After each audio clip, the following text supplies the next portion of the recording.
Bueno, bienvenidos a esta conferencia sobre los 75 años de Talgo. Quiero dar la bienvenida a todos y agradecer la asistencia, la participación en este acto que se enmarca dentro del programa de extensión cultural de la Facultad de Humanidades, en colaboración con otras asociaciones, y que certifica la voluntad de la Facultad de Humanidades de servir un poco de puente entre diversas disciplinas y además de puente también entre un centro académico, investigador y el resto de la sociedad del entorno nubense.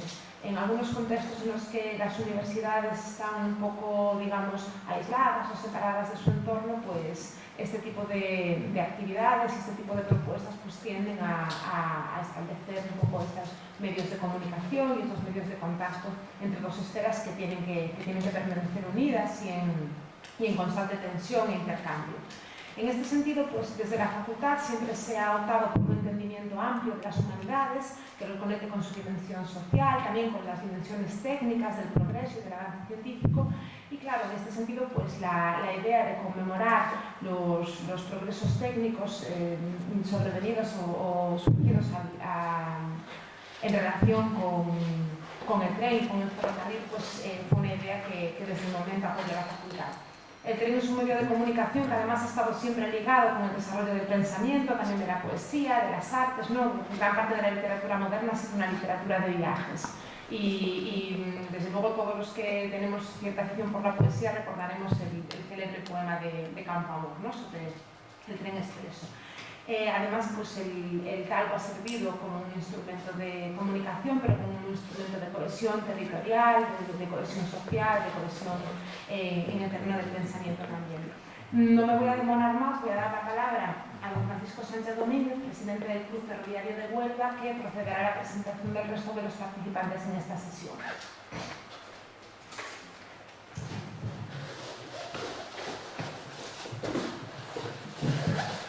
Hola.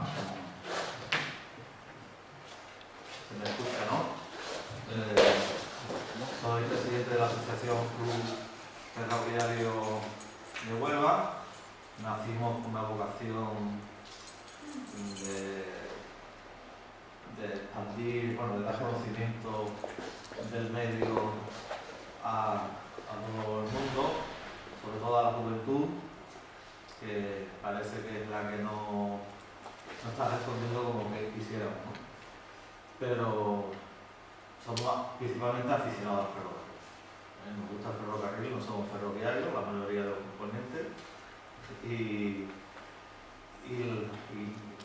puedo comentar una anécdota de por qué soy muy cómodo, porque no tengo familiares ferroviarios. Pero de chico estuve en Irún y pues no sé, a mi padre le daba la tarde todos los días a que me llevara a la estación a ver trenes, ¿no? Y nada, y vi una locomotora, lo que no sabéis a lo mejor de locomotoras, pero aquí presente creo que sí. Había una locomotora 6000, típica con la raya verde, con la raya en amarillo. Y nada, bueno, ¿no? Ese flash, ¿no? Porque yo era pequeño, se me quedó en mente. Y años después, mi padre, que evidentemente tampoco sabía de trenes ni nada de eso, pues me regaló un set que era justamente con esa locomotora, a escala. Entonces, pues, no sé si será que prácticamente he estado con... Es que yo siempre lo comparo. Cuando vamos por la carretera y vemos pasar un tren, siempre se mira el tren. Si vamos en el coche, vemos pasar el tren y lo miramos. Seamos o no aficionados o no nos gusta el medio, pero es cierto que... Y nosotros, nuestra ambición es esa, que se conozca el ferrocarril, pasarlo bien sobre todo, tener talleres, hacer conferencias para que todo el mundo pueda conocer este mundillo. Tenemos aquí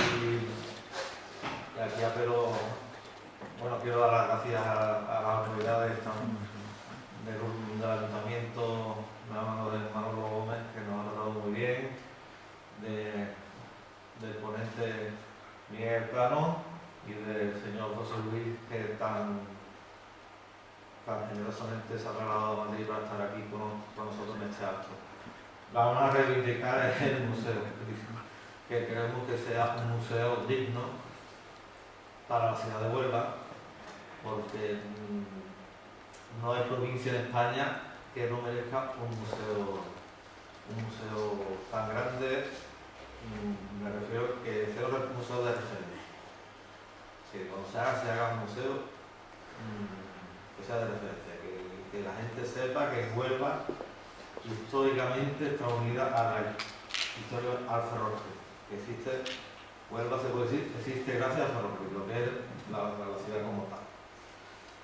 Y nada más, paso a presentar al secretario, que va a presentarnos a nuestro ilustre Miguel Cano Luzzati. Pues nada, yo voy a presentar a Miguel Cano Luzzati y a José Luis. Primero de todo quiero dar las gracias a todos por estar hoy aquí en esta primera conferencia del Club Ferroviario de Huelva, y también quiero dar las gracias a Miguel Cano López Luzzati y también como invitado especial a José Luis, que es el asesor de Talgo actualmente, el presidente de Talgo, y también fue galardonado como el mejor invento europeo en 2013, y además ha sido el primer español en recibir tal premio. Y bueno, Miguel Cano López Luzzati pues no va a dar la conferencia de Talgo, ha escrito un libro sobre la conferencia, o sea, sobre la historia de Talgo, y él ha sido un gran referente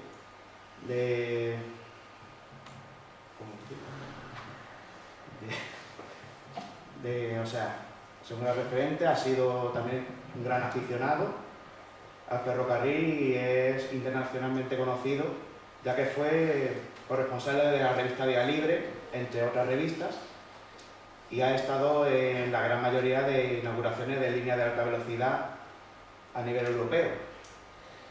Y también hace 60 años fundió la Asociación Sevillana de Amigos del Ferrocarril, que ya por desgracia ha dejado la presidencia tras 60 años. Y por ello, por ser tan amables con nosotros desde un principio y por ser un referente del mundo del ferrocarril, le queremos dar un pequeño premio a su persona por esa gran trayectoria que ha tenido.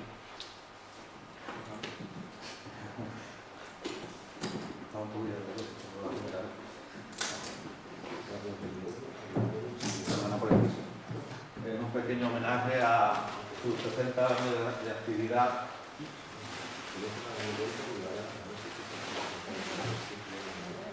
Sí.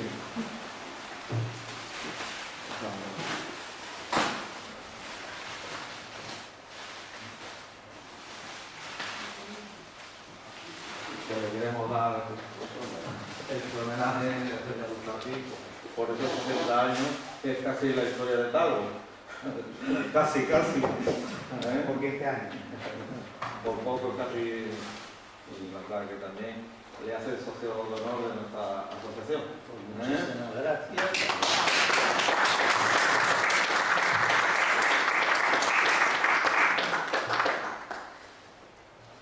Muy bien, y es una satisfacción. Vamos a seguir con las presentaciones y vamos a ver.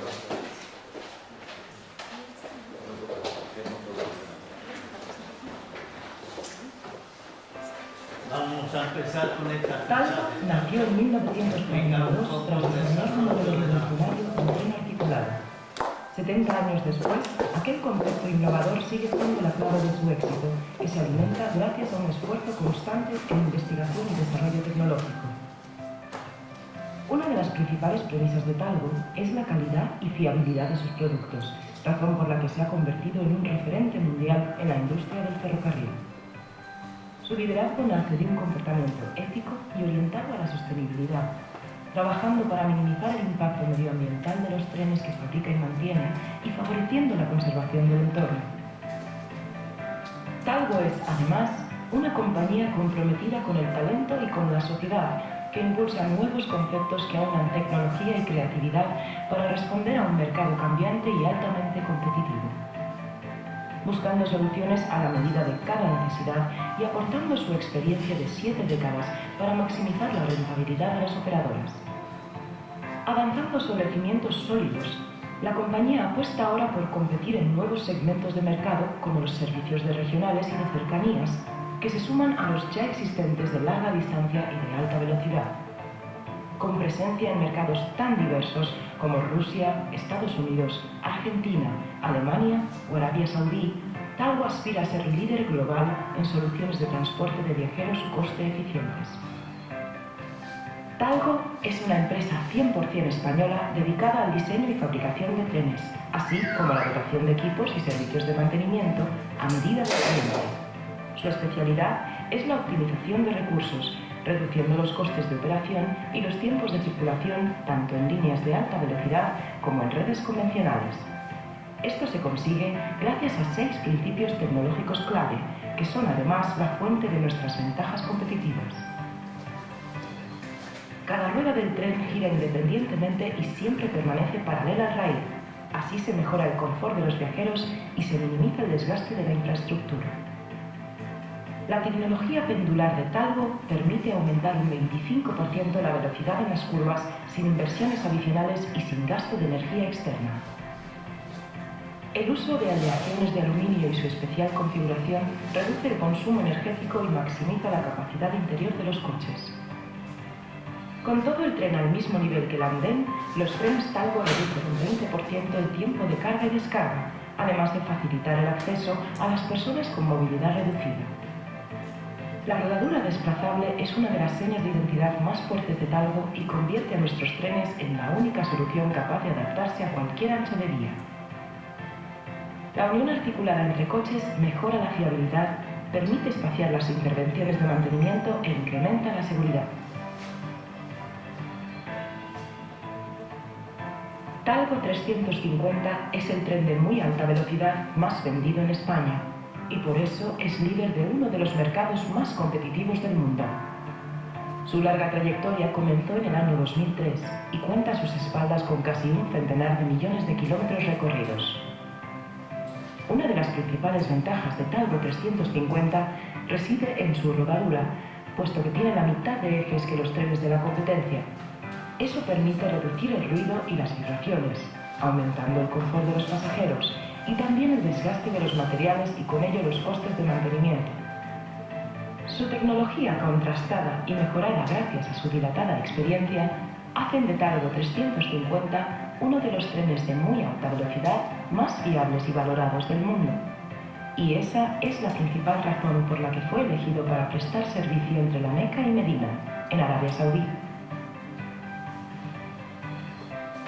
Abril es el nuevo producto.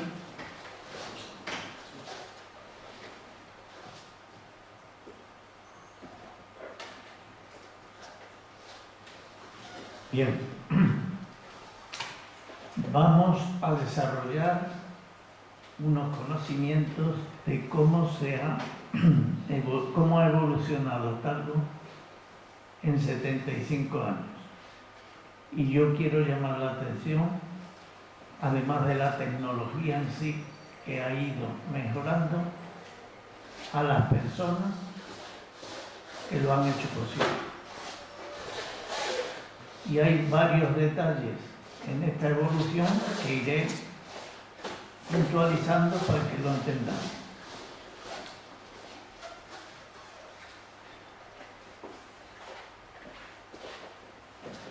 Para mí ha sido una gran satisfacción que después de tantos años siguiendo esta evolución de Talgo, se me encargara la publicación de un texto para el libro sobre los 75 años de Talgo. Esto se lo tengo que agradecer al presidente en primer lugar y a las personas como José Luis López Gómez que lo asesoran.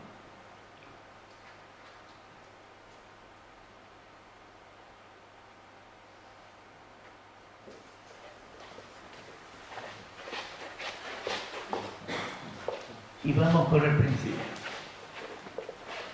La historia de Talgo comienza en 1930, cuando el ingeniero militar don Alejandro Goicoechea comprueba con horror un accidente del ferrocarril de La Robla, donde él trabajaba, en el que debido al peso de los vehículos, a estar construidos de madera y a su elevado centro de gravedad, produjo en los viajeros una gran desgracia. Y entonces Goicoechea empezó a pensar que había que conseguir que el factor antidescarrilante de los trenes no fuera el peso de los mismos, porque el peso de los coches, al tener que construirlos con arreglo al ancho de vía, pues crecía hacia arriba. Al crecer los coches hacia arriba, el centro de gravedad alto en la curva tendía, por la fuerza centrífuga, a salir fuera.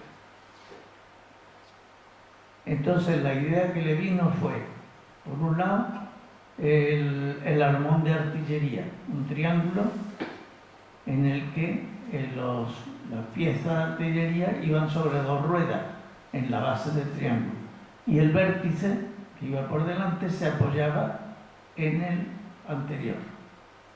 Pero también esto lo observó en los triciclos de los niños del Parque del Retiro, que el hombre que los llevaba, cuando los tenía que recoger, lo que hacía era montar la rueda delantera del triciclo en el eje trasero de esos triciclos, y llevando uno guiaba a todos. Si tenía que sortear una farola, lo hacía perfectamente. Entonces esta solución era la que pensó Goicoechea para los trenes Talgo. Como vemos aquí, la primera prueba se hizo sobre esos triángulos, montando unos paneles y unos asientos. Pero claro, para ensayar esto necesitaba dinero. Y entonces pensó en ir a ver a los Oriol, de los que tenía referencia como financieros, para ver qué sistema podían emplear para pedir dinero a los bancos. Cuando don José Luis Oriol, el primer presidente de Talgo, lo recibió en las oficinas de Montalbán, le dijo que no era viable el pedir crédito al banco porque unos ensayos no se suponía qué tiempo iban a durar, y que lo más adecuado era montar una sociedad, una empresa que se dedicara a hacer estos ensayos. Él lo consultó con sus hijos y les dijo que la idea de Goicoechea le parecía bien. Goicoechea tenía una referencia de su padre, que era farmacéutico en Elorrio, y había tenido contacto en los meses de verano. Entonces, de esta manera, el presidente primero de Talgo decidió montar la empresa. El primer tren se construyó partiendo de un automotor que había en los talleres de Renfe en Valladolid y unos coches que se fabricaron en una fábrica de paraguas en Bilbao. Con eso se construyó este primer tren, cuyo coche de cola se hizo precisamente en Sevilla, en los talleres de los Certares. Imagínense el efecto que produjo este tren al lado de las composiciones de trenes que había entonces en España. Fíjense la diferencia de altura entre el Talgo 1 y una locomotora de vapor que llevaba los expresos y los rápidos entonces. Pero estamos hablando de los años 40, recién terminada la Guerra Civil Española y Europa enfrascada en la Segunda Guerra Mundial. Entonces era imposible en aquellos momentos pensar en construir un tren en España. Y entonces se decidió ir a Estados Unidos y convencer allí a unas empresas de que fabricaran el tren español. Para eso, don José Luis Oriol mandó a sus hijos y a Goicoechea a Estados Unidos. Los americanos pusieron toda clase de pegas a la construcción del tren. Decían los americanos que ellos eran constructores, pero no impulsores de empresas de información. Extraviaron planos, pusieron muchas dificultades, pero al final el tren se construyó. Una vez construidos 2 trenes y 3 locomotoras, se mandaron a España. Hablo ya de 1949. Y un tercer tren, una tercera rama y otra locomotora quedó en Estados Unidos para hacer pruebas. Y un detalle.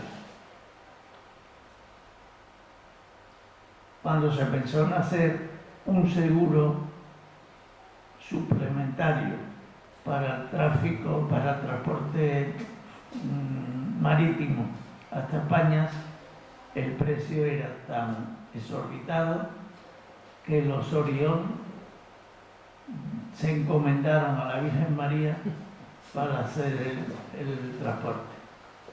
Y cuando los trenes vinieron a España, le pusieron en el frente de las locomotoras los nombres de advocaciones marianas españolas. La primera Virgen del Pilar, como es lógico, pero luego Virgen de Aránzazu y Virgen de Begoña, que correspondían a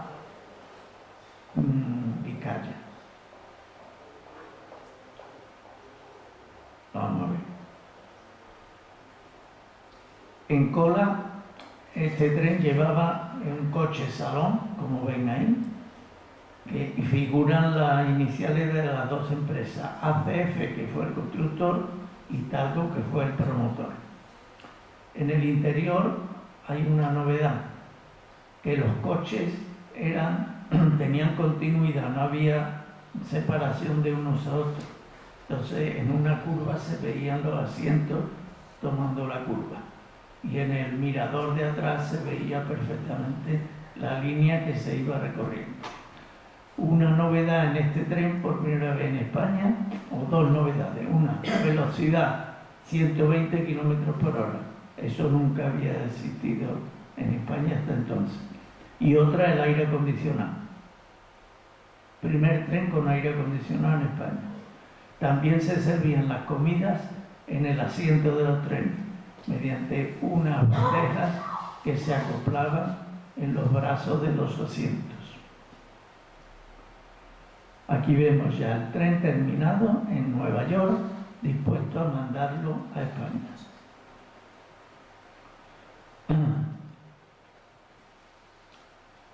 Las primeras pruebas en España se hicieron entre Irún y Miranda, pero el primer servicio que pensó Renfe establecer fue entre Madrid y Valencia, aunque luego decidieron que era mejor de cara al exterior poner el tren entre Madrid e Irún. Entonces este tren empezó a funcionar después de inaugurarlo el jefe del Estado, Generalísimo Franco, en marzo del 50, cuando fue a inaugurar una fábrica de química en Valladolid. Pues bien, este tren empezó a funcionar en 1949 entre Madrid y Irún a base de 3 servicios semanales de ida y vuelta. Y una novedad, que el tren era propiedad de Talgo. Y entonces llegaron a un acuerdo con Renfe que repartían ingresos y beneficios y Talgo se encargaba del mantenimiento. Esto fue fundamental en la historia de Talgo, que el mantenimiento lo hiciera la misma empresa que lo había fabricado, porque esto permitió que todas las dificultades que iban encontrando las iban absorbiendo y entonces, con vista al futuro, todas las mejoras fueran posibles.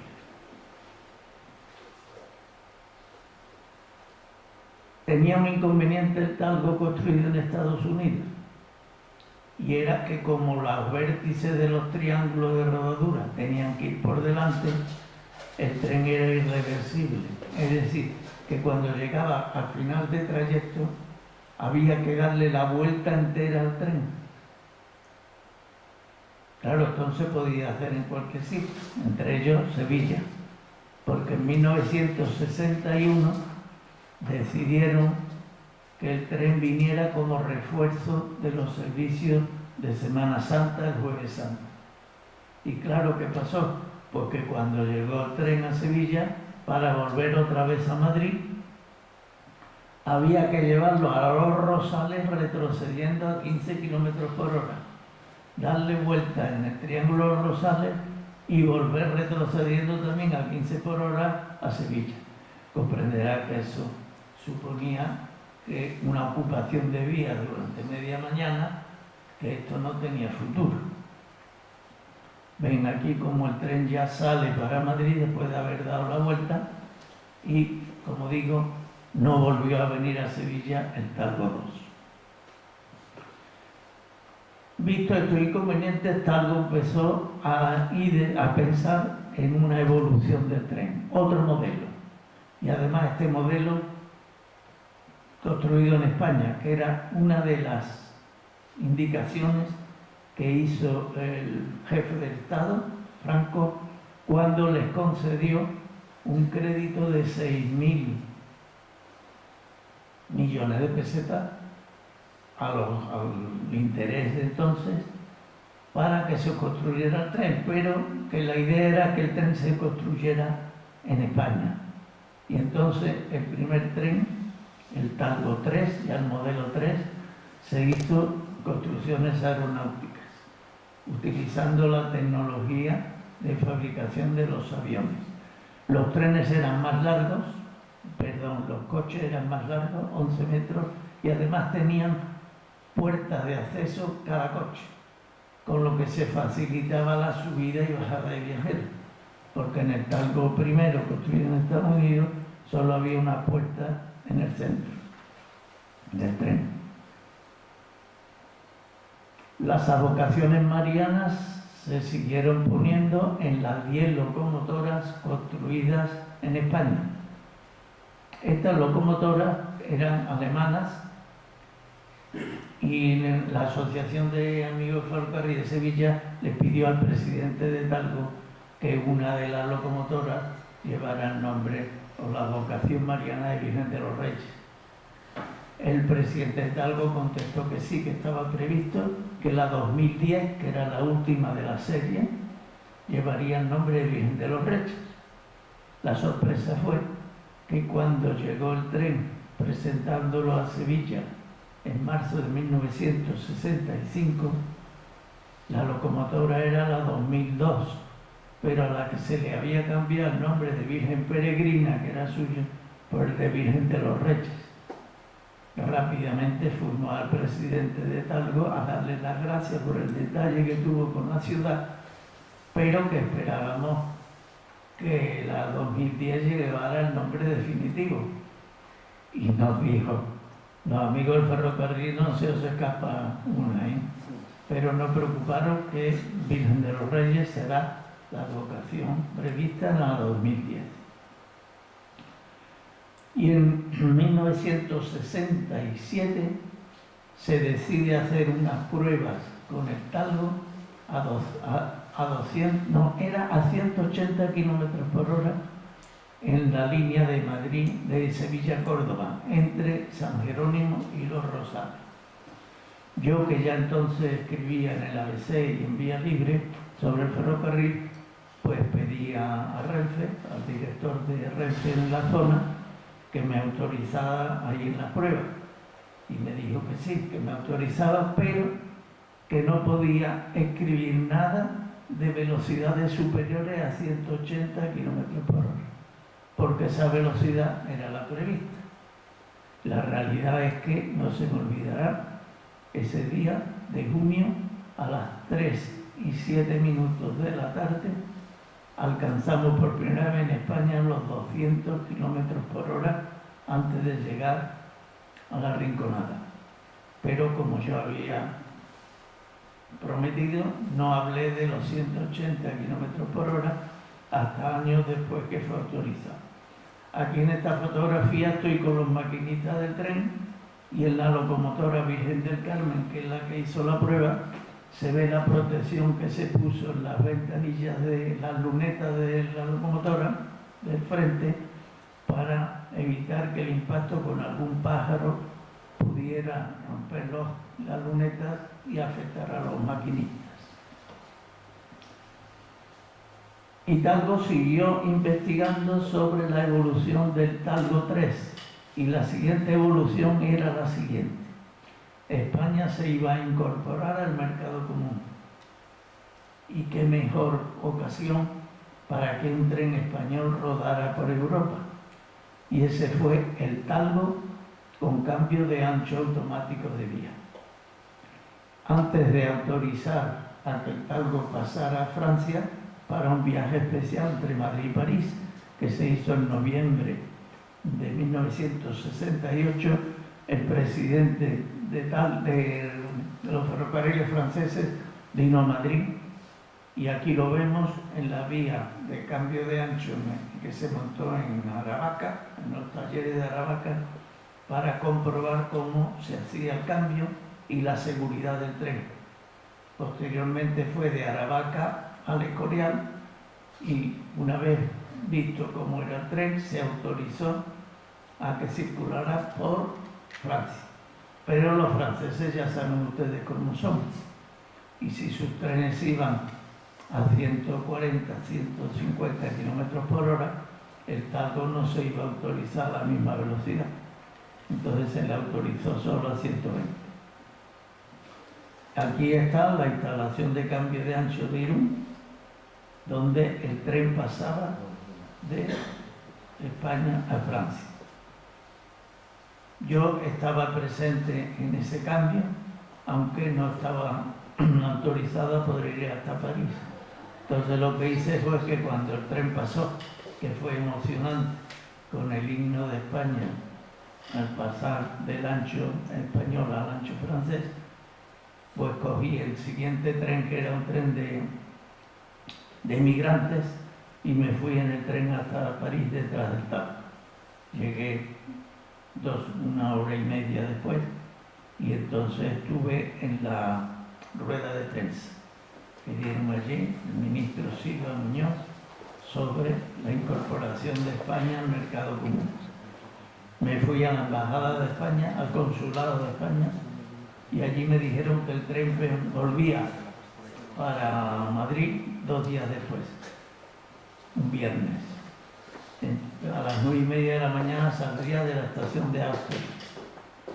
Ni corto ni perezoso me fui a la estación de Austerlitz y a la primera persona que vi con cara agradable le dije que si era periodista español y me dijo: no, soy el subsecretario de Obras Públicas, ¿qué es lo que quiere? Digo: mire usted, yo soy corresponsal de ABC. Dice: sí, yo he leído las cosas que escribe sobre el ferrocarril. ¿Qué es lo que desea? Digo: pues yo lo que quiero es que ya he venido corriendo desde Sevilla detrás del tren, que pueda volver a España con el tren. Que no hay problema, porque el ministro y sus acompañantes se quedan en París para unas pruebas con automotor de turbina y entonces puede ir en el sitio que quiera.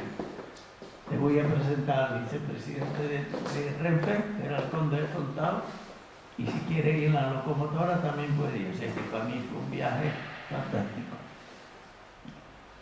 En junio, el 1 de junio de 1969, con la prueba ya efectuada en Francia, el Talgo empieza a hacer un servicio europeo con los Transeuropa Express con el nombre de Catalán Talgo. Este tren salía de Barcelona y terminaba en Ginebra. También aquí fui yo a hacer un reportaje para Vía Libre sobre las 9 horas del Catalán Talgo, que era el tiempo que tardaba el tren. Y en este viaje, 1969, no se me olvidará, conocí a José Luis López Gómez, que era el responsable del mantenimiento del tren en Barcelona. Fíjense el tren circulaba de día. Claro, llegaba a Barcelona a las 7 de la tarde y a la mañana siguiente tenía que salir para Ginebra otra vez. Los franceses en Ginebra lo sometían a toda serie de controles a ver si se lo cargaban, pero no había manera, que ellos iban perfecto, el ancho de rueda, después de pasar de España a Francia, no había problema. Entonces el mantenimiento era muy importante. En los primeros meses, desde junio del 69 a septiembre del 70, el tren iba con locomotora española a la que se le había dotado de bogies de ancho internacional, porque los franceses no tenían todavía la locomotora para llevar ese tren. Y los maquinistas eran españoles. Y aquí vemos la fotografía que le dice al maquinista bebiendo un botijo de Triana con agua de Ginebra. Agua de Ginebra, no con Ginebra. Y aquí tengo que decirle algo importantísimo en el mantenimiento del tren. Como ya les he dicho, llegaba por la tarde y tenía que salir a la mañana siguiente. Entonces a José Luis López Gómez le vino la idea de montar un sistema en la vía para someter las ruedas a un torneado sin tener que desmontarlas. Es decir, que el tren entraba en los talleres y en una zona de la vía del taller se montaron unos tornos de foso que se llaman, de tal manera que se torneaban las ruedas y el tren salía al día siguiente. Esto no solo fue una ventaja para el tren de Ginebra, sino que Talgo al final construyó tornos de foso para otras compañías y para compañías de tranvías. Los franceses, además de autorizar el paso del tren Talgo por sus vías, pidió la compensación de que hubiera un tren francés que viniera de París a Madrid. Se llamaba Puerta del Sol. El problema era que ellos no cambiaban automáticamente de ancho, sino que al llegar a la frontera subían los coches de 5 en 5 con unos gatos hidráulicos y le cambiaban las rodaduras por completo. El recuerdo que tengo yo de este momento es que yo hice el viaje de novio en ese tren, pero hubo una avería en los gatos y el tren se quedó arriba. Los viajeros no podían bajar, pero como era a las 3 de la mañana y estaban todos dormidos, pues casi ni se enteraron. En Francia también los franceses mejoraron la línea desde Irún, desde Portbou, y la electrificaron hasta Lyon totalmente, con lo cual ya las locomotoras no tenían que ser diésel, sino que fueron eléctricas, como vemos aquí. En España también ocurrió esto en 1977, cuando se electrificó totalmente la línea Andalucía hasta Sevilla. Los trenes Talgo 3, modelo 3, venía hasta San Bernardo, hasta la estación de San Bernardo, con locomotora eléctrica, y allí se le ponía la diésel para continuar hasta Cádiz. El último tren Talgo que circuló con viajeros fue en el 2009 y había recorrido ya 45 años de servicio. Es el único tren de Europa con velocidad máxima 160 que ha estado 45 años en servicio. Aquí lo vemos volviendo de Cádiz a Sevilla. El tren lo construimos también en miniatura para el circuito que tenemos en el Parque del Alamillo, donde cada día, cada domingo por la mañana, se montan hasta 400 personas en nuestros trenes.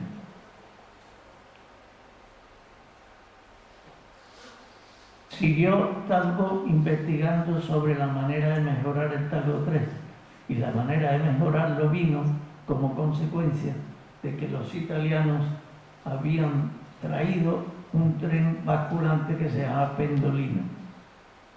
Este tren, pintado de amarillo, estuvo haciendo pruebas aquí Y también lo hicieron pruebas en Inglaterra. Pero fíjense lo que pasó en Inglaterra. Como la pendulación del tren italiano era asistida, pues resulta que el sistema de empuje para que el tren se inclinara, se hacían las curvas. Y en una curva, en lugar de hacer la basculación hacia adentro, lo hizo hacia afuera. Y toda la dotación de coche cafetería se hizo polvo. Entonces aquí se pensó que había que ir a una pendulación más económica y que además fuera más segura. Y esa fue la pendulación que se ensayó con estos 4 coches también entre Sevilla y Los Rosales. Ustedes se preguntarán, Moni, con todas las líneas que hay en España, ¿por qué se venía precisamente a Sevilla para hacer la prueba? Bueno, pues porque aquí se había renovado la vía, se había puesto traviesas de hormigón y además el tráfico entre Sevilla y Los Rosales era más fluido que lo que había, por ejemplo, entre Sevilla y entre Madrid y Guadalajara, que era otra zona de prueba.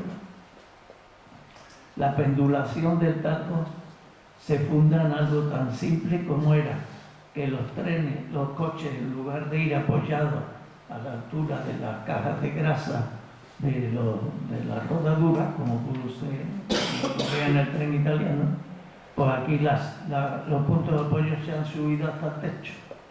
Y al subirse el apoyo de los coches al techo, el tren en las curvas se inclina, aunque tenga una válvula que aseguran que el exterior tiene más presión que el interior. También se hicieron 8 locomotoras para la tracción del talgo pendular, y en este caso pues también llevaban advocaciones marianas. También pedimos en esta ocasión que una de ellas llevara la advocación de Virgen Macarena. Este es el talgo pendular Madrid-Huelva.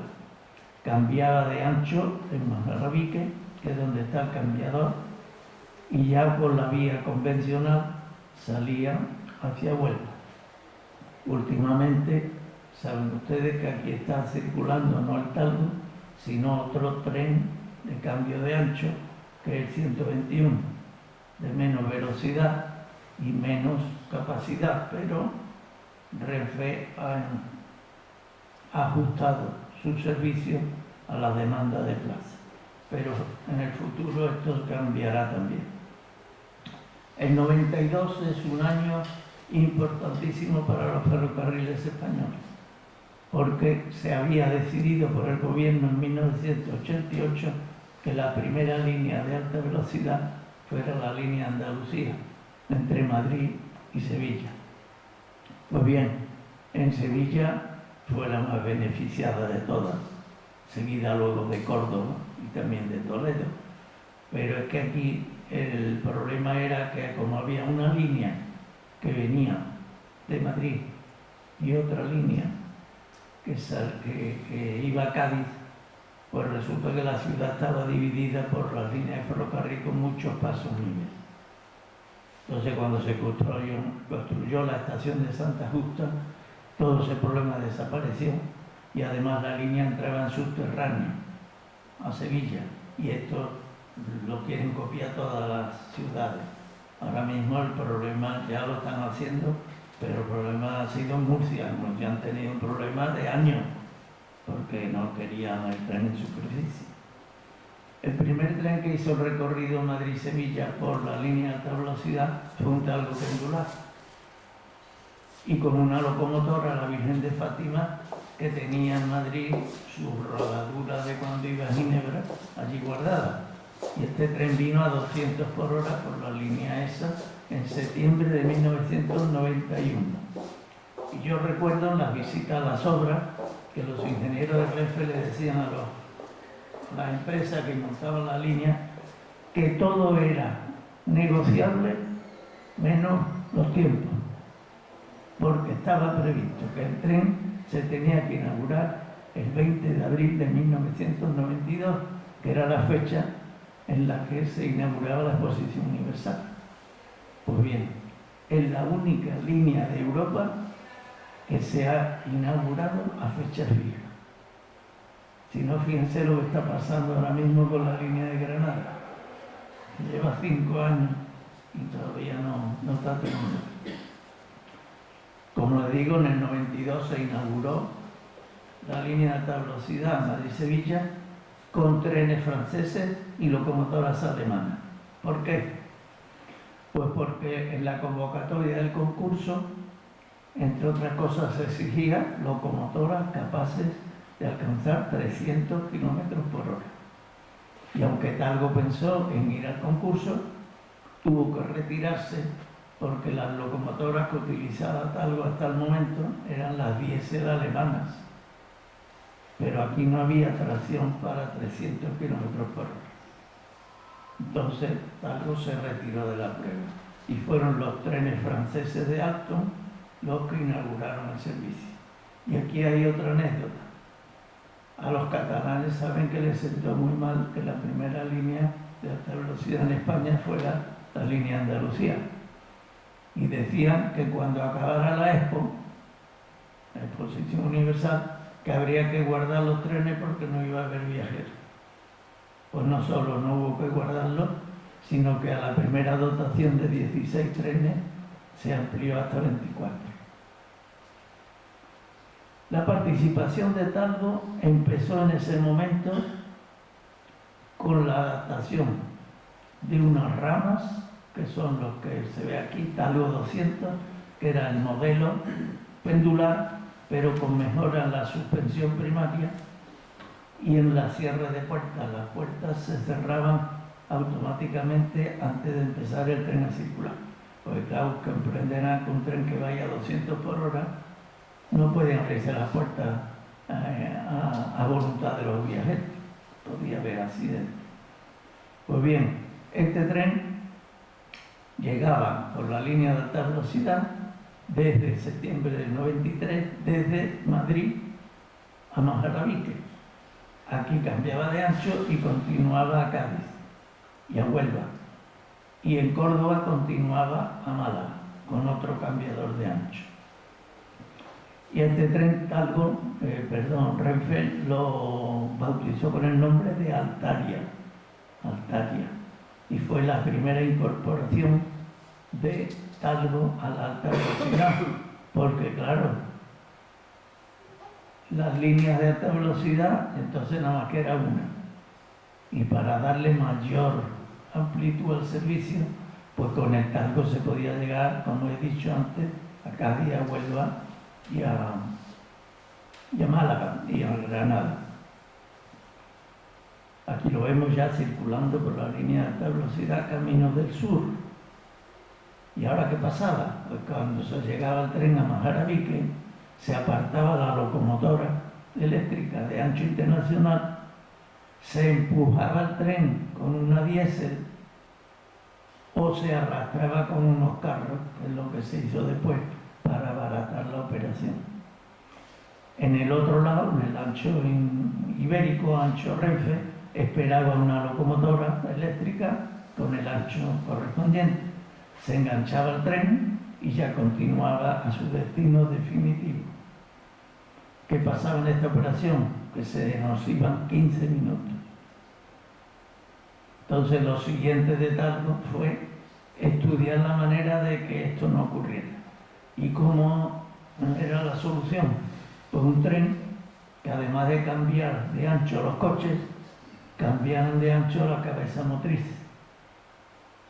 Este tren se presentó en 1998 en la exposición de Barcelona con motivo de los 150 años del ferrocarril en España. Se le llamó BT y a esta vocación militar, la vocación mariana fue la última que ya se puso en los trenes españoles, Virgen del Rocío. Aquí lo vemos en la línea de Huelva, precisamente, en una de las estaciones características de esta línea, porque estos trenes los compró Adif para montar un tren auscultador. Tren auscultador lo que hacía era estudiar cómo eran las líneas después de modernizadas o de cambiadas de ancho. Entonces con este tren se hacía el estudio antes de autorizar a que viajaran los trenes normales de viajeros. Aquí tenemos la prueba con ese tren en la línea de Madrid-Valencia de 1911. Y aquí en la línea de Galicia, también de esa misma época. Fíjense que la línea de Galicia, por ser la más complicada y la que más tiempo necesita, pues los trenes con cambio de ancho han permitido que la línea se vaya explotando a medida que se iban terminando tramos. Primero fue Madrid-Segovia, Madrid-Olmedo, Olmedo-Zamora. Ahí el cambiador de ancho se iba cambiando de sitio y el tren iba a continuar. Ahora mismo el tren circula con ancho internacional desde Madrid a Zamora. Cambia a ancho ibérico mientras se construye la línea hasta Orense. En Orense ya vuelve a circular otra vez por ancho internacional a alta velocidad. En el 2002 asistimos a una presentación que fue espectacular. Fíjense, se montó aquí al lado de las vías en Las Matas, los nuevos talleres de Talgo en Madrid, unas tribunas para que estuvieran todos los invitados viendo la presentación del primer tren de alta velocidad español. Era el Talgo 350. El tren estaba metido dentro del taller y las puertas cerradas. Cuando se abrieron las puertas, el tren salió. Y claro, la sorpresa de todos los que estábamos allí fue tremenda, porque fíjense el morro que tenía el tren para penetrar en el aire, para pasar por los túneles a esas velocidades. Talgo le dio el número 350 como la velocidad máxima que podía alcanzar. Y los ferroviarios lo bautizaron como el Pato, por la forma del frente. El segundo concurso que convocó Renfe fue ya para dotar de trenes, 32 trenes de alta velocidad para la línea de Madrid-Barcelona, Madrid-Málaga y Madrid-Valladolid. Pues bien, aquí se repartió el concurso entre el Talgo español y el 103 era el Siemens alemán. Ya Talgo no se había quedado fuera del concurso. Pero además luego en el concurso hubo un detalle. Talgo era más económico de mantenimiento, más cómodo para los viajeros, como ya han visto en la ficha que hemos puesto antes, de acceso a los trenes a nivel del andén.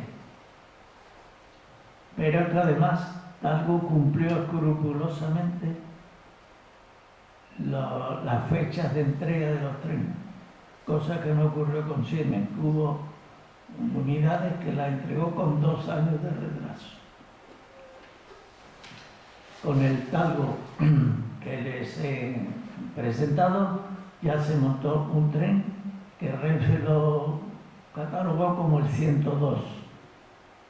Se compone de 2 cabezas motrices, con lo cual el tren es reversible. Cuando llega al final no hay que hacer ninguna operación. Los maquinistas cambian de cabina y salen en sentido contrario. Y un detalle de este tren, se puso también entre Barcelona y Sevilla cuando se resolvió la conexión de la línea de Andalucía con la de Cataluña, en Vallecas, de tal manera que el tren podía pasar de la línea de Andalucía a la de Cataluña sin detenerse.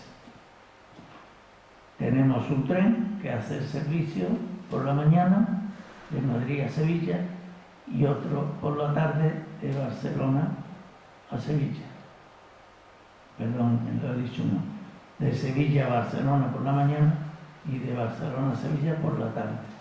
Y ahí, si ven en el horario, pone hora de llegada del tren a Sevilla a 14:30 y mire el reloj, 6 minutos antes.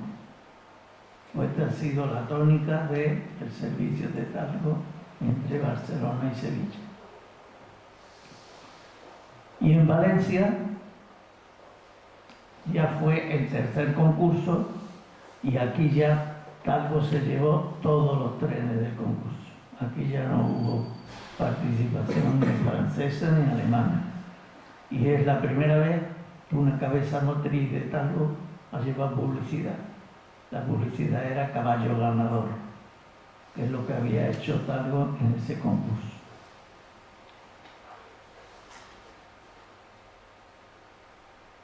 El Talgo era igual que el de aquí, de la línea de Andalucía.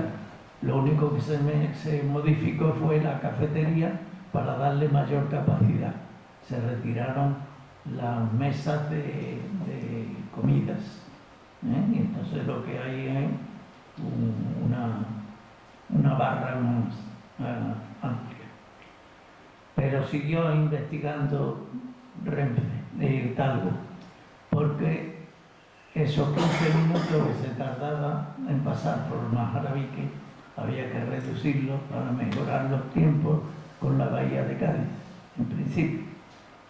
Y entonces lo que se hizo fue la locomotora esta, que la denominaban Trasca, que cambia de ancho también.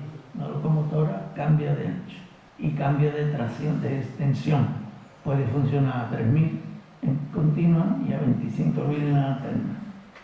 Pues bien, con esta locomotora ya se conseguía que las ramas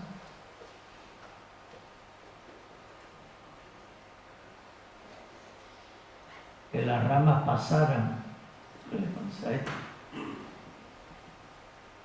Que las ramas pasaran por el cambiador de ancho sin detenerse, porque como las cabezas motrices también cambian de ancho, pues entonces el tren pasa a 15 km por hora sin necesidad de que desenganchar, empujar, volver a enganchar, todo eso. Entonces este tren es el Albia, que es el que se pone en servicio entre Madrid y Cádiz.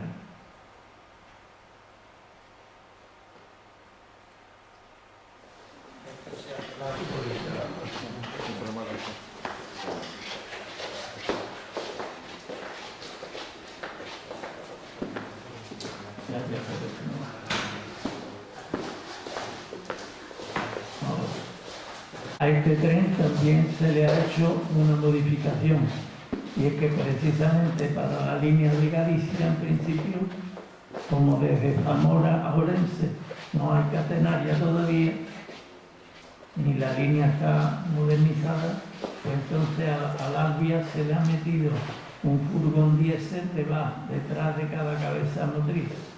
Y de esta manera, en la zona que no está electrificada, el tren se toma la energía eléctrica del furgón y puede seguir funcionando. Aquí lo vemos en el viaducto de cerca de Orense. Y ahora ya para terminar vamos a hablar de la incorporación del Talgo a otros países.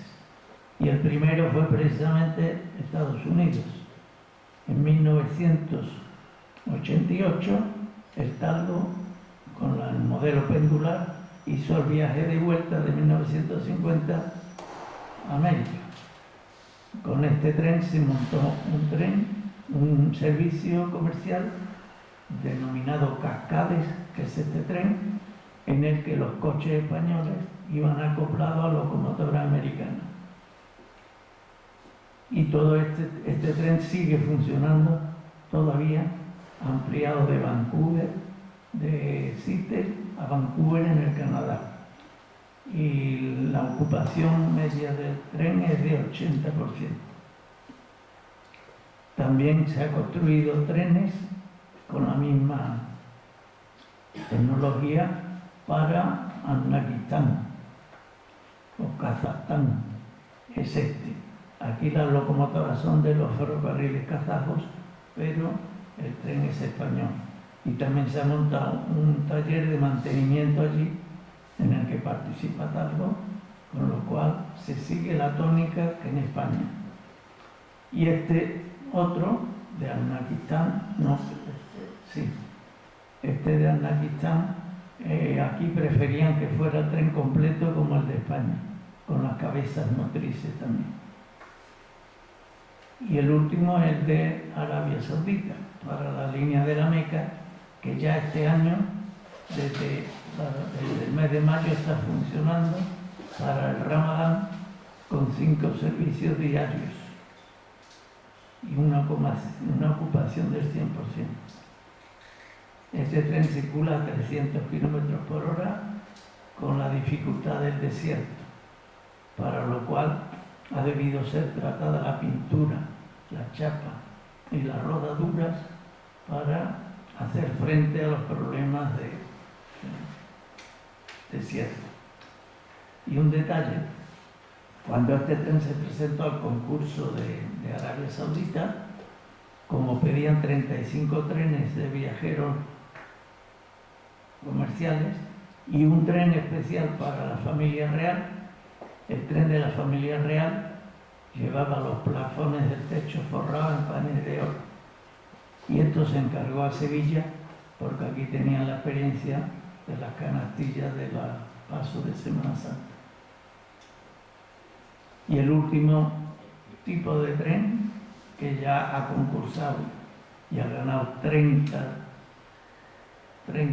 unidades para Renfe es el Abril.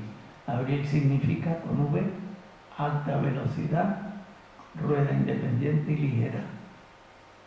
Además de su velocidad, la característica es mayor capacidad, gracias a su mayor anchura, de plazas.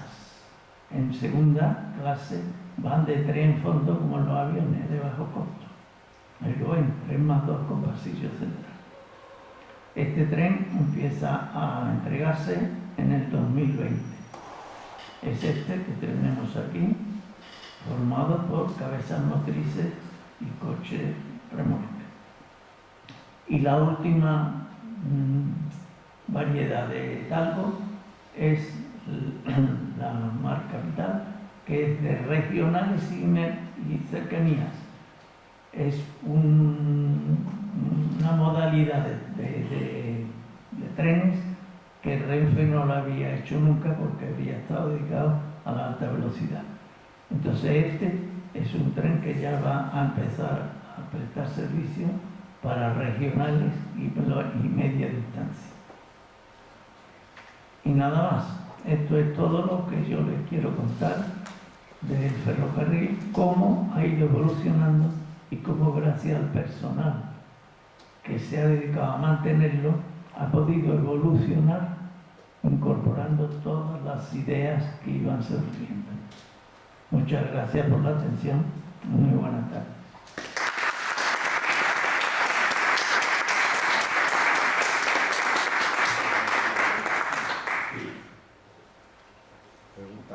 Si quieren hacer alguna pregunta, nadie mejor que José Luis para contestarnos, porque ya les digo que desde que yo lo conocí ya la he echado. Y la premio, ¿cuántas patentes ha sacado? 23 patentes. Y una de ellas premio europeo, la de 2013. Bueno, pues yo lo único que puedo decir, primero, dar las gracias a la universidad y a Miguel por haberme invitado. Ha sido una gozada escuchar, pero una gozada, porque es que, como has vivido tanto y tienes tanta vocación con el ferrocarril, parece que el ferrocarril engancha. Yo, este año hace 53 años que ingresé en Talgo, llevo 14 años jubilado y todavía no me he desenganchado. Es difícil sacarnos de aquí, pero bueno, como han sido unas cosas que he vivido, así cosas que me han admirado por las cosas que han dicho, como he dicho. Dices 120 km por hora, pero claro, decimos 120 km por hora, que fue una gozada, fue un avance técnico. Pero claro, a principios del siglo los alemanes corrieron a 200, pero corrieron a 200 con un peso por eje de entre 28 y 30 toneladas por eje.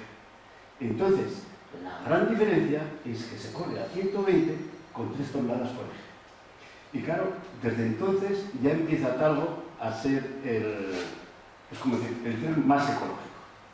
Después otra cosa que me gusta, que habrá dicho que se encuentra o cochea con este hombre, con José Luis Luis. Claro, hay que decir que fue valiente, fue valiente porque cuando hizo lo del seguro y todo esto, pues a los hijos les dijo, oye, si esto no sale, nos arruinamos. Pero fue valiente porque él tenía convicción y vocación de que eso iba a funcionar. Y luego, pues también, pues que claro, se dicen muchas cosas, pero hay otras cosas que no se saben. Cuando se hace el tren Talgo 3, Franco estaba en el Consejo de Ministros, fue en San Sebastián. Y en ese Consejo de Ministros, entre otras cosas, dicen, se va a construir un tren que va a ser fabricación española. Y ya pasan al tema siguiente. Y entonces Franco dice, oiga, ¿y ese tren qué porcentaje se va a fabricar en España? Y le contestaron, el 68%, no sé si llamaba excelencia o como se trate, y él dijo, hasta que no sea el 80% que no se financie. O sea, que hay que ver lo valiente que fueron los financieros y con todas estas cosas, pues tiraron para adelante.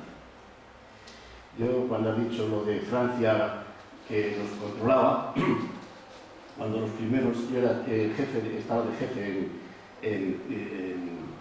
en Barcelona, jefe de taller, y el tercer día que pasamos por el cambiador, bueno, por supuesto, todos los días nos comprobaban los perfiles de las ruedas. Y a mí ya me advirtieron, el día que esté una décima de milímetro fuera de tolerancia, el tren se queda en Francia y tenéis que venir a buscar. Y claro, pues todo esto pues, es porque una décima es un problema. O sea, sí, para que os hagáis una idea, el cabello, el diámetro de un pelo es media décima. O sea, que estamos hablando de esos valores, ¿no?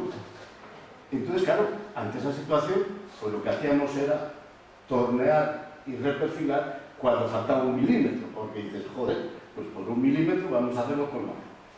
Y aquí hay una cosa también que también quiero insistir, ¿no?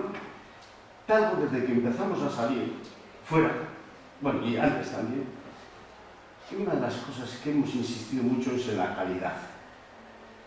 Y yo, por principio, porque fue cuando me encontré las cosas muy bien hechas y entonces, pues, joder, ahí disfruté. Recordaba con mucho ahínco, por decirlo así, que los ingleses, como eran dueños de la tecnología del mundo, estamos hablando de 1900, de 1880, pues pusieron a todos sus productos como Arader Made en Inglaterra. ¿Por qué? Porque estaba empezando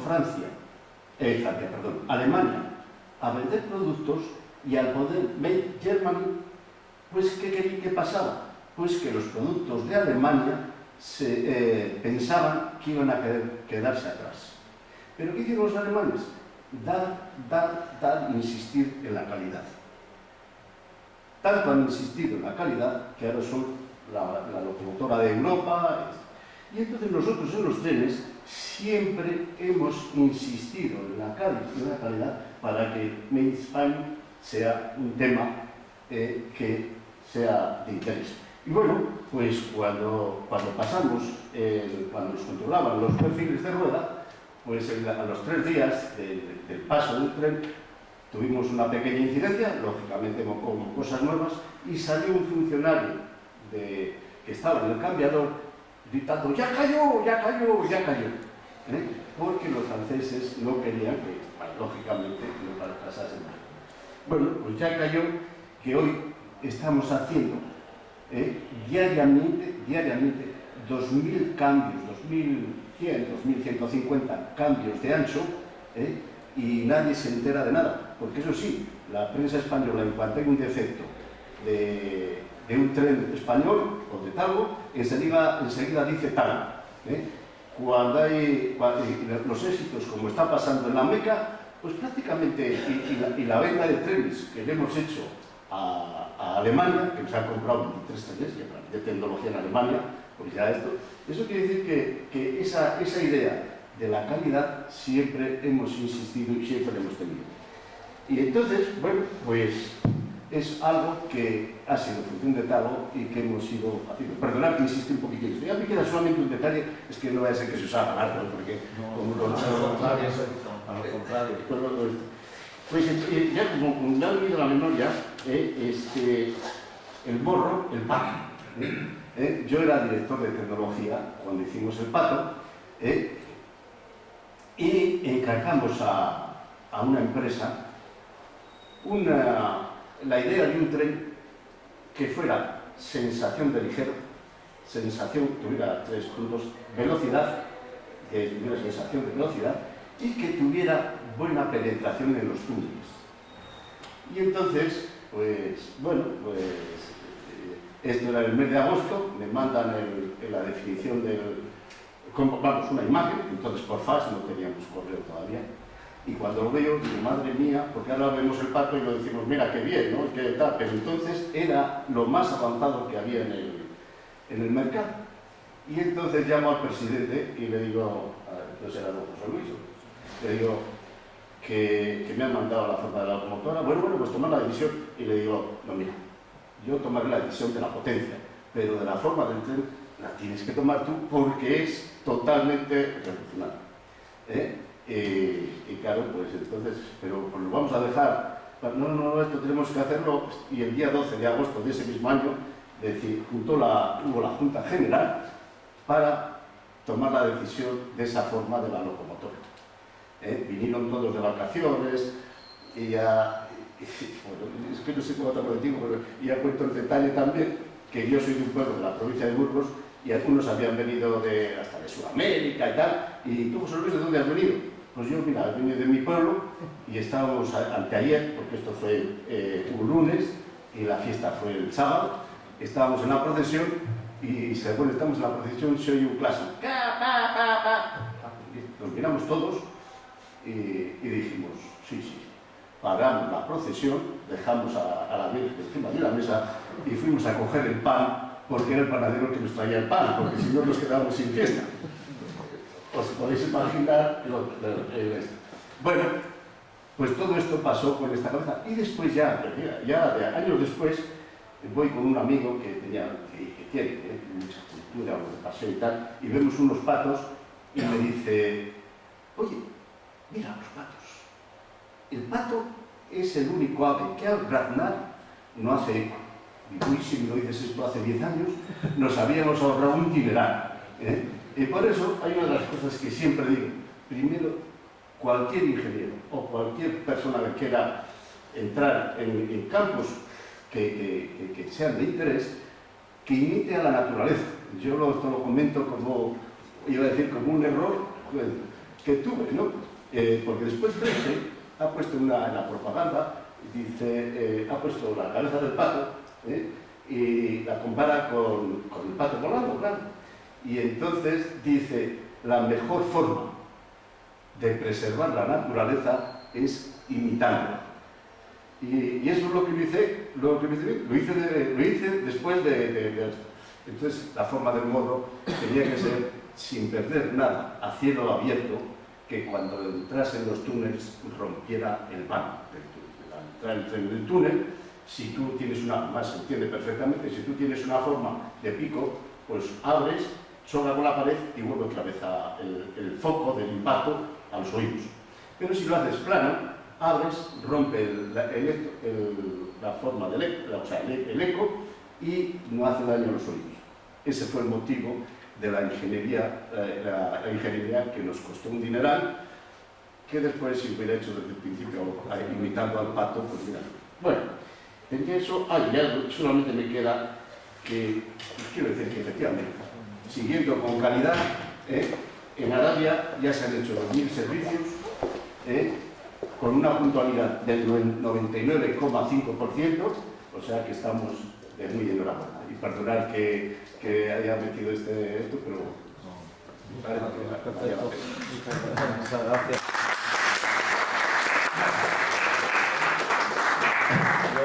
Os voy a dar un detalle, un momento último que afecta a lo que ha contado José Luis. Cuando él estaba en Barcelona, jefe de mantenimiento de Talgo, recibió un telegrama de los franceses que decía: la Virgen de la Bien Aparecida está mal de pestañas.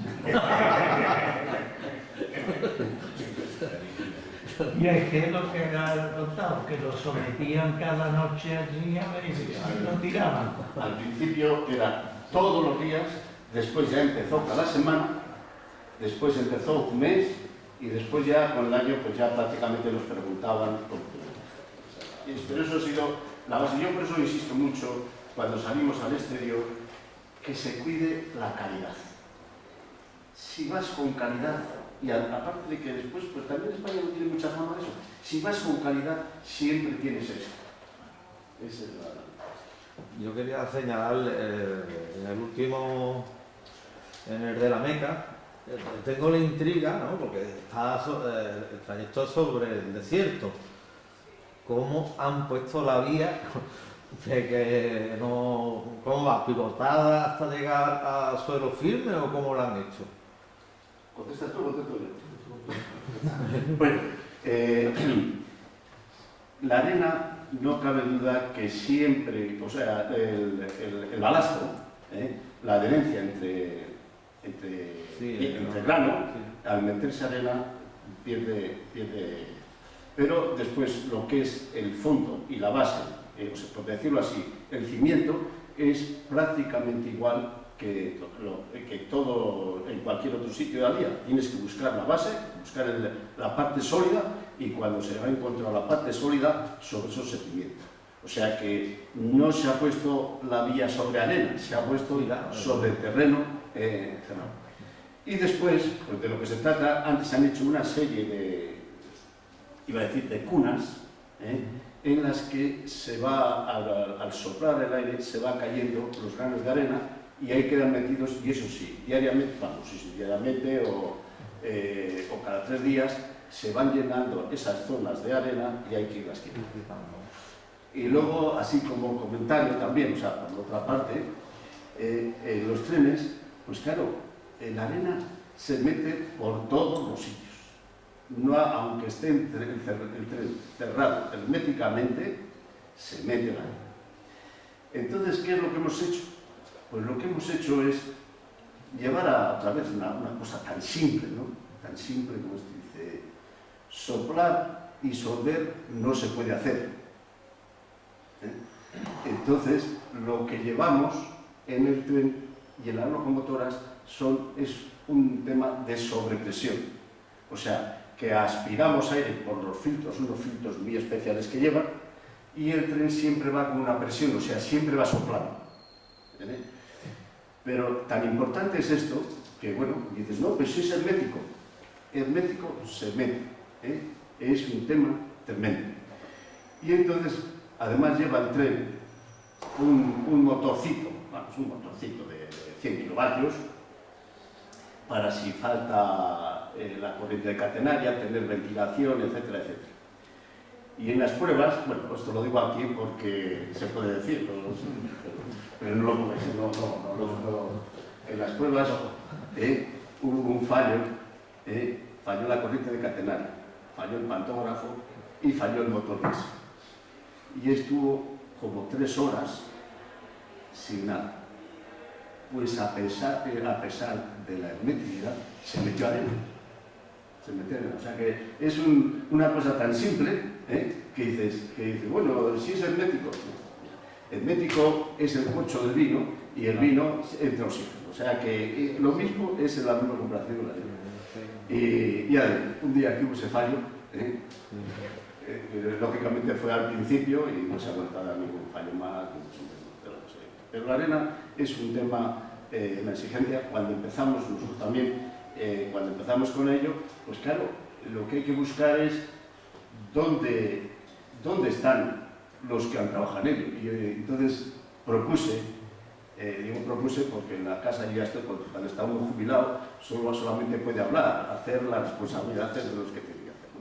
Propuse buscar un sitio de alguien que estuviera trabajando con arena a 350 kilómetros por hora. Y mira qué casualidad, que darle vueltas y tal, pues digo, coño, los helicópteros.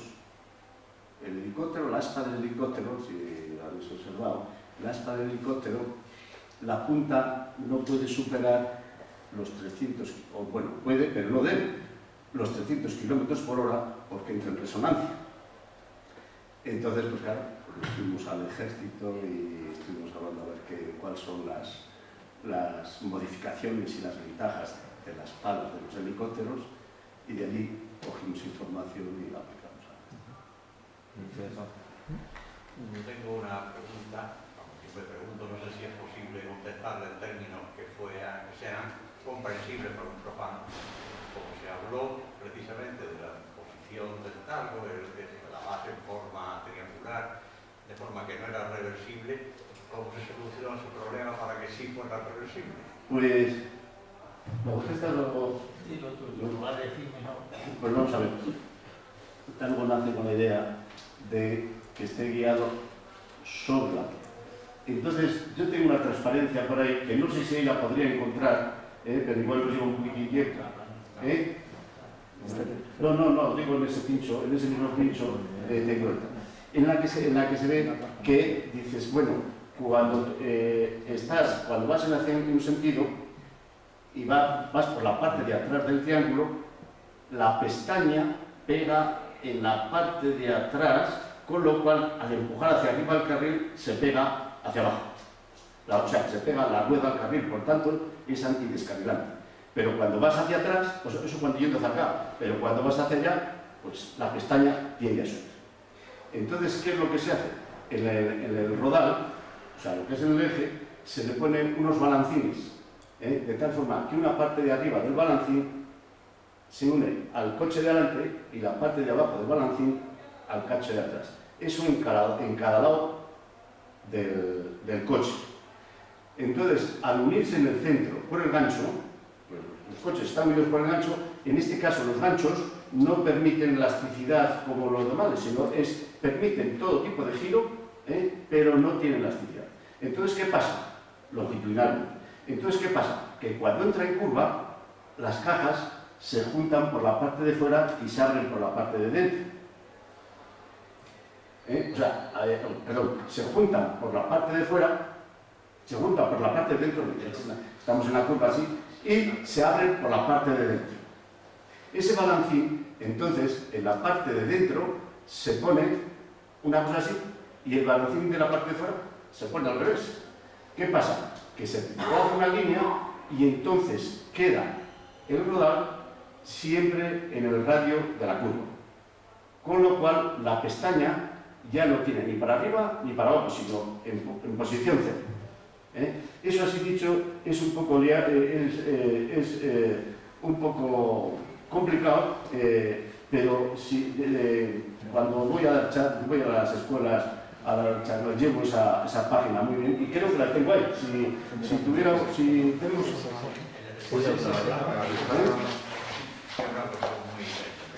Bueno, mientras más, mira, a ver, presentación, la tenemos que hacer. Quería preguntar, ¿la investigación de talgo es sobre máquinas y lo que es la unidad de cada pasajero? ¿O lleva los dos campos o está centrado en Pues verás, talgo hace una serie de premios a la innovación. Perdón, ¿me puedes hacer el pincho? A ver. A mí que traigo una. Mira, tiene que haber una presentación. Entonces, talgo organiza unos premios a la innovación. Y yo siempre digo que en el Bogie hay miles y miles. Perdón.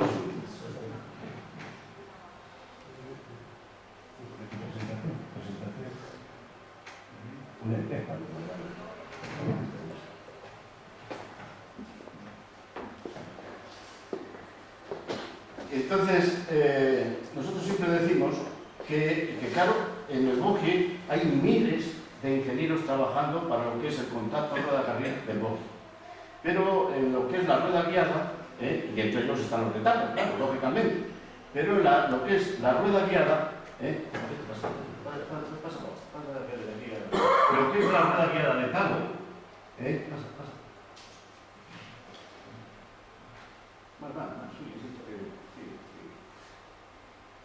Ahí, el anterior, este. Bueno, pues ahora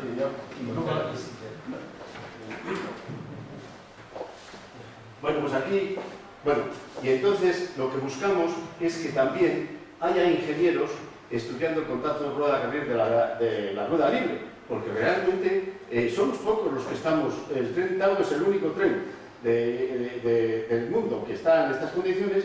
Y claro, vemos que hay poca gente que está investigando. Entonces nosotros estamos investigando tanto en el Bogie, que de hecho los ferrocarriles alemanes nos han comprado trenes completos con locomotora, o sea, porque la locomotora tenemos la del 130 y la de la alta velocidad, que esas son de diseño y tecnología de tal. La construcción dependía de otros fabricantes, ¿no? Claro, es que esa es la historia. Y bueno, y eso te lo cuento casi, iba a decir, de propio, o sea, de vida mía, porque entonces yo era tecnología de Talo y el objetivo, director de tecnología de Talo, y el objetivo es conseguir, mi objetivo fue siempre conseguir la fabricación en España de locomotoras. Y entonces, pues hicimos el primer pedido de esas locomotoras que nos ha dicho Miguel, con la condición de que hubiera ingenieros españoles trabajando en esa tecnología. Y lo hemos conseguido. Después también, pues, ¿cómo decirte? Todas estas cosas a nivel personal ayudan mucho, ¿no? Porque, claro, al final, todas estas cosas, la transmisión de los detalles de tecnología se encuentran mucho mejor en las cenas que en el plano. En el plano está lo que todos sabemos. El plano ahí está, y ahí lo tienes, y eso.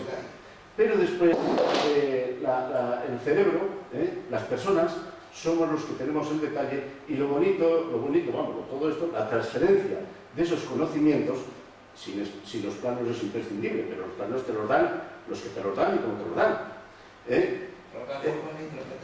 En resumidas cuentas, que nosotros conseguimos desde el 94 al 97, o sea, en 3 años, 4 años, tener tecnología, conseguir la tecnología para fabricar las locomotoras. Y de hecho ahora mismo Talo ya lleva fabricadas pues como 250 locomotoras. ¿Y los motores eléctricos de qué tipo son? Pues los locomotores eléctricos normalmente ahora en el ferrocarril, pues estos son todos motores de corriente alterna, por lo que son los más robustos y los más efectivos. Sí, por la inducción. Sí, sí. Y el tema de Tesla, porque Tesla está mucho investigando el tema de motores. Sobre Tesla. Tesla. Sí, está investigando mucho sobre motores eléctricos y en el tema de imanes permanentes. Ya. En el tema de locomoción y demás. Bueno, o sea, es un campo donde... Eso está claro. O sea, yo siempre digo que el hombre quiso volar y solamente pudo volar cuando la tecnología se lo permitió. Eso, que es una simpleza, tiene esto. Fíjate cuándo se empezó a volar, y el hombre parece que tenemos 2 millones de años, o sea que está. Y en este caso, valga la comparación, en este caso, el motor de imanes permanentes necesita unos entrehierros de 5 centésimas de milímetro. Entonces, claro, tú tienes 5 centésimas de milímetro y en la vía tienes unas aceleraciones enormes. Entonces tienes que tener unos rodamientos que sujeten esa holgura para verano, para invierno, porque la diferencia de temperaturas ya es lo suficiente como para machacar todo eso. Entonces yo no digo que vendrán, que estaremos y que habrá problemas, porque tienen algo mejor rendimiento los motores de imanes permanentes que los motores de inducción estándar. Pero mira, hay una cosa que cuando los alemanes y los ingleses en sus ofertas no las han pedido, no los han pedido, quiere decir que tiene sus problemas tecnológicos y hasta que no se resuelvan, ese no es un tema que avance así con rapidez. Te puedo decir así, yo en el 1968, vi el primer motor, el primer tren de levitación magnética. Bueno, pues fíjate los años que han pasado y no han progresado. O sea, que hay cosas que hasta que la tecnología no va avanzando al nivel de lo que necesita, no se mantiene. No. ¿Y qué lleva? ¿Solo un motor o va por eje? No, normalmente se pone un motor por eje. Bueno, pues mira, lo que quería comentar, ¿no? ¿Qué tal? Bueno, pues ya ves, en el caso de los triángulos, ¿qué pasaba?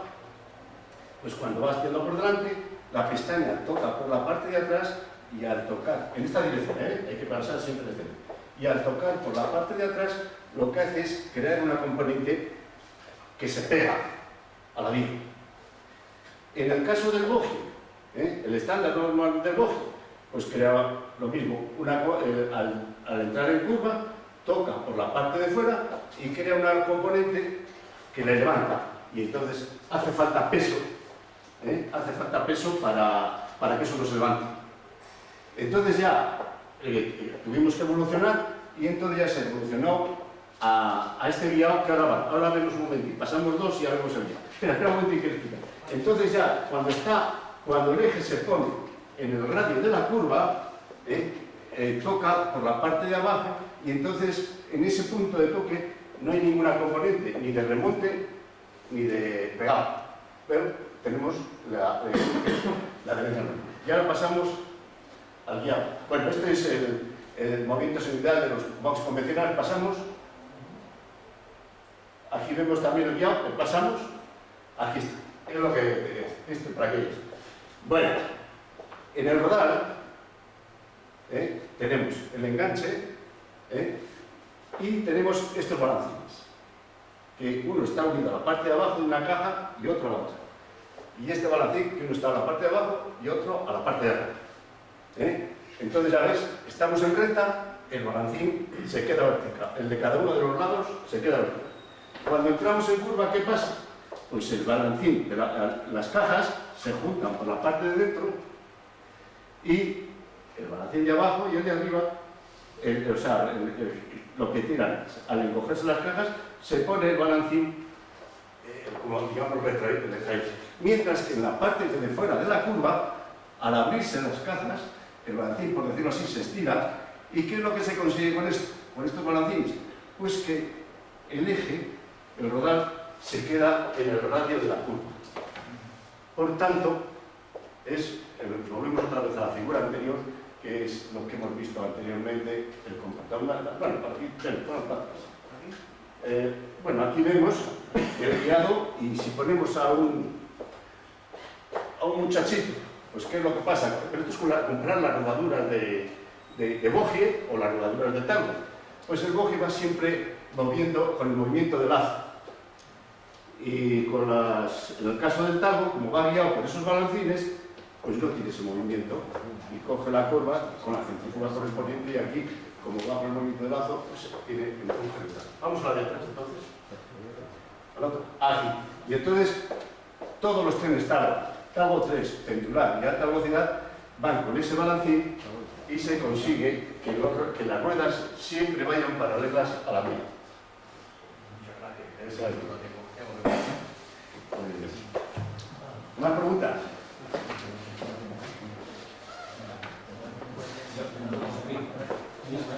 Yo estoy viendo que la resultante, la R igual a U, que será el coeficiente de rozamiento, Sí. por la fuerza que tiene aquí de Entonces, ahí tomáis en cuenta medida el coeficiente de rozamiento que tenemos, en ese caso, ¿no? ¿Cuál? El coeficiente de rozamiento. Sí, claro, es el coeficiente, porque la pestaña roza con el carril. Entonces, a eso se refiere ahí. Y en el desierto, eso también lo tendréis que tener en consideración. ¿Eh? En el desierto, ese rozamiento porque es un bote de vida, la arena. Claro, pero por eso es que en el desierto, que ha sido, iba a decir, Es una prueba de... en el desierto, lógicamente en la vida todos tenemos miedo, y yo he sido el primero, pero ha sido la gran sorpresa que no ha habido desgastes, porque si hubiera habido desgastes, la ruina había sido la ruina de Talgo había sido total. Entonces, la suerte que hemos tenido, es que la tecnología es que como estamos en esta situación, pues prácticamente no hay toque de pestaña con la vía y las ruedas, como están libres, pues vayan un poco hacia un lado o hacia otro, no deslizan. Mientras que en el bogie, si van hacia un lado o hacia otro, deslizan. Y los desgastes son mucho mayores. Bueno, pues ya digo que ya llevamos 1 millón de kilómetros y los desgastes están, digamos, un poquito más que en España, pero mucho más. Bueno, ya la última pregunta, si no es mucha molestia. No, si por mí no hay problema, oye, no me encanta la idea. La máquina que podía trabajar a 3.000 en continua o a 24, quiero recordar, en la externa. 25 en la externa. Ventaja y conveniente de trabajar con una y con otra. Bueno, vamos a ver una cosa. Yo cuando hablo de estas cosas, lo que pasa es que yo también hay alguna figura. Hay una tecnología que siempre se habla mucho, pero que ¿cómo decir? Es que tratar de entenderlo. El contacto catenaria pantógrafo. Así, para que nos hagamos una idea, hacer una idea, 8.000 kilovatios de un tren de alta velocidad es la potencia de un pueblo de 10.000 habitantes. O sea que eso está pasando por ese contacto catenaria pantógrafo. Entonces, claro, eso solamente se puede hacer con tensiones altas. Si tú tienes una tensión baja, o sea, la potencia por la que pasas, la potencia es igual tensión por intensidad. La tensión, pues puede ser la que sea, pero la intensidad es la que calienta el contacto y la que funde todo lo que funde, por decirlo así en números gordos. Entonces, claro, tú tienes que elevar la tensión a 25.000 voltios para que la intensidad sea muy pequeña. Y así, pues, ves los motores, tenemos allí cuando tienen las visitas, se los enseño y tal, ves allí motores de 1.500 kilovatios, que son unos motores enormes y que pesan del orden de 6 toneladas cada motor, y lleva 2 motores. Bueno, pues con esos 2 motores solamente es capaz de circular el tren a 160. Para que te lo digo así como para que hacernos idea de la potencia que pasa por el contacto catenaria pantógrafo. O sea, que de esos motores que pesan 5 toneladas o 6 toneladas cada uno, hacía falta 4 o 5 motores para esa situación. Por eso los trenes de alta velocidad para 250, pues hay que ya está muy justo 3.000 voltios para 250 km por hora, que ya para situaciones superiores, ya si no vas con tensiones más altas, la intensidad es tan alta que se quema todo. Y una pregunta, ¿de qué material está hecho el pantógrafo?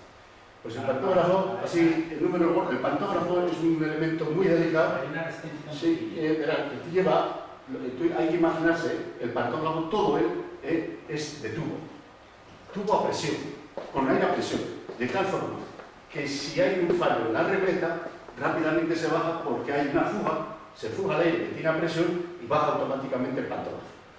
Entonces, las regletas que llevan la parte de arriba, en el caso de 3.000 voltios, son de un cobre especial. Y en el caso de 25.000 voltios, son de fibra de carbono. Conductor, por supuesto, y muy conductor.